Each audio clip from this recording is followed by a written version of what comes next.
Hey everyone, it's Anjali Patel, dietitian for the VEBA Resource Center. Throughout the month of March, we're taking a closer look at how to nourish the mind and body using the 5 senses.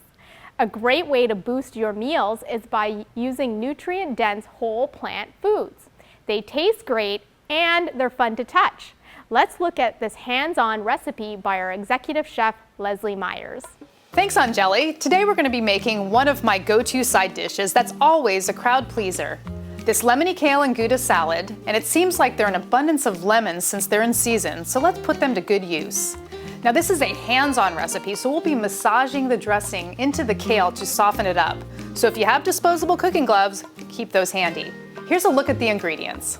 For the dressing, we're going to use olive oil, lemon, garlic, salt, and pepper. Into the kale, we're going to toss some aged Gouda and some toasted almonds. So I want to talk briefly about kale. Now, I always find when you buy kale that's already pre-cut and bagged, it's just not as good. I actually prefer it to buy the whole bunch, just like this, and then this takes about 2 seconds. You just tear the leaves off the stem, because this stem is really mulchy, and let's face it, the producers want to sell this to you, but it doesn't taste good. So I leave it out, put it aside.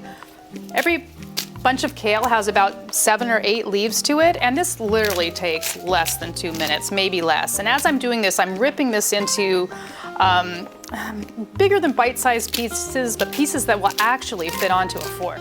A good reason to buy kale in the bunch is that it has a higher nutritional profile than the pre-cut kale. And actually, it just tastes better. Shred, shred. There you go, destemmed in under 2 minutes. So we're gonna make the dressing. I'm gonna add some olive oil and lemon juice, salt and pepper, and we can add more at the end to taste, and some freshly chopped garlic. I've put all this into a glass jar, and it's probably because I'm a little bit lazy and don't want to wash a whisk in a bowl, so I'm just going to shake it up. And there's your lemon vinaigrette for the kale salad. So I'm going to put gloves on just to keep things sanitary, and also so the acid from the lemon doesn't burn through my hands. And now this is where this dressing of acidic lemon juice, flavorful olive oil, garlic, salt, and pepper gets poured onto the kale. So massaging this kale, what the acid and olive oil are doing is breaking down its coarse, sort of fibrous texture, so it's more palatable and it's easier to chew. You feel less like a cow. It softens the kale, gets the flavor into it, slightly breaks it down. Kale is so hearty it actually needs this extra step. But now we need to add a little bit of flavor.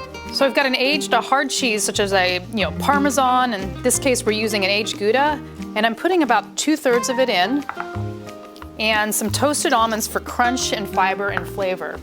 And now I'm gonna just toss that together and then transfer to a serving bowl and top with the remaining almonds and cheese.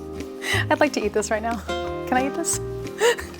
You can serve the lemony kale and Gouda salad with more of the toasted almonds and a little extra of that cheese. It's bright, vibrant, and low carb, and because kale doesn't wilt easily, it keeps really well in the fridge, making it a delicious snack or lunch throughout the week.